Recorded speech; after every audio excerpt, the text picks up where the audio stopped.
मनुष्य का जीवन केवल उसके कर्मों पर चलता है। जैसा कर्म होता है वैसा उसका जीवन होता है। राम नाम का एक लड़का था। उसके पिता की लोहे की दुकान थी। राम अपने पिता के साथ लोहे की दुकान में मदद करता था। एक दिन उसने अपने पिता से पूछा कि पिताजी, इस दुनिया में मनुष्य की कीमत क्या होती है? अपने छोटे बच्चे से इस सवाल से पिताजी हैरान रह गए। वो सोचने लगे कि आखिर इस बालक को ऐसा सवाल क्यों हुआ।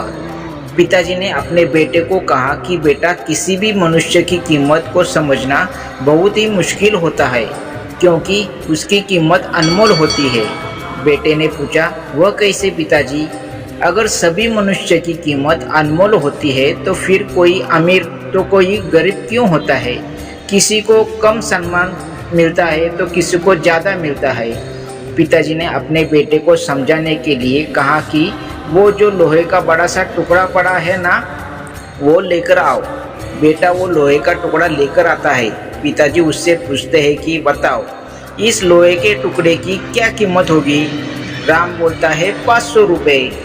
पिताजी आप उससे पूछते हैं कि अगर मैं इस टुकड़े की छोटे छोटे किले बना दूँ तो उसकी क्या कीमत होगी? बेटा बोला, पिताजी ऐसे करने से तो उसकी कीमत बढ़ जाएगी, तब तो ये और भी महंगे बिकेंगे। पिताजी अब उसे पूछते हैं कि बेटा, अगर मैं इस लोहे के टुकड़े से घड़ी के बहुत सारे छोटे स्प्रिंग बना दूँ तो? राम कहता है कि पापा फिर तो इससे और भी ज़्यादा पैसे मिलेंगे।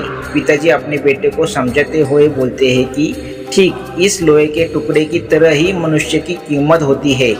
मनुष्य की कीमत भी इससे नहीं होती कि अभी वो क्या है, बल्कि इसमें होती है कि वो अपने आप को क्या बना सकता है। राम अब समझ चुका था कि उसके पिता का क्या कहना चाहते हैं।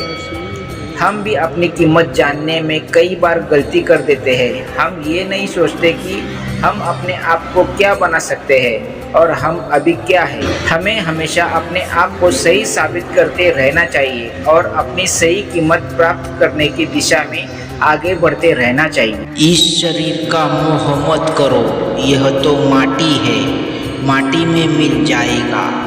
अमर तो आत्मा है जो परमात्मा में मिल जाएगी।